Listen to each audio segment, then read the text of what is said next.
Thanks to Space Shuttle Endeavour and the STS-130 astronaut crew, residents of the International Space Station now have a view of home like never before.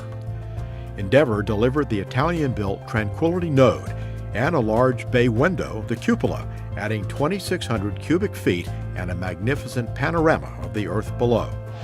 9, 8, 7, 6, 5. We have the confirmation to start. 2, 1, 0. Booster ignition and liftoff of Shuttle Endeavour with NASA's final space station crew compartment that brings a bay window view to our celestial backyard. Like a rising sun, Endeavour's spectacular February 8th launch cut through the early morning darkness and bathed Central Florida in light. The shuttle and its crew of 6 astronauts rocketed away from Kennedy Space Center's Launch Pad 39A at 4:14 a.m. Eastern Time, beginning a 2-day chase of the space station. On board were Commander George Zamka, pilot Terry Virts, and mission specialists Nicholas Patrick, Bob Behnken, Steve Robinson, and Kay Heyer. The astronauts spent their first full day in orbit inspecting Endeavour's thermal protection system to make sure it was ready for docking. Once Endeavour caught up with the station, Zamka guided the orbiter through a 9-minute backflip, then connected the 2 spacecraft as they sailed 215 miles above Earth's surface off the western coast of Portugal. Hey, TJ, how you doing? Good to see you. Terry, Ohio.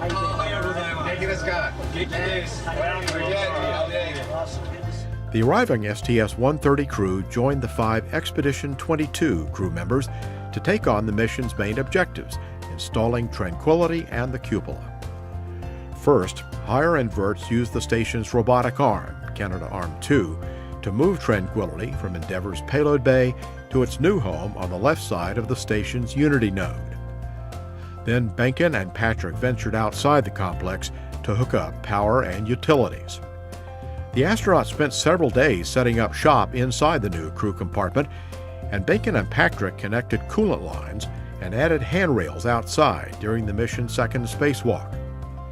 With Tranquility in place, it was time to move the cupola to its permanent home and open the windows. Behnken and Patrick went outside once more, this time to remove insulation and bolts that had held the cupola's shutters in place during launch. Finally, Virts opened the cupola's 7 windows for the first time and let the Earth shine in. 360 degrees. It's amazing.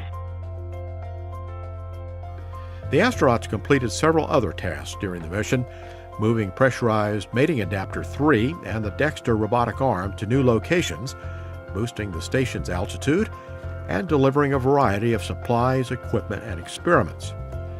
The crew spent an extra day in orbit putting the finishing touches on Tranquility and taking a phone call from President Barack Obama and his guests, a dozen middle school students.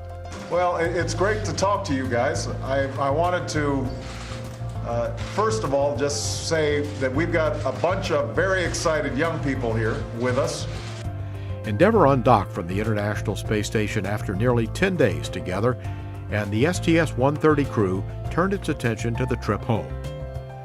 Endeavour and crew glided to a perfect landing February 21st on Kennedy's runway 15, touching down on the first opportunity and wrapping up a 5.7 million-mile, 14-day mission to give the station and its residents a new room with a view. Houston Endeavour, wheel stop. Roger, wheel stop, Endeavour. Welcome home.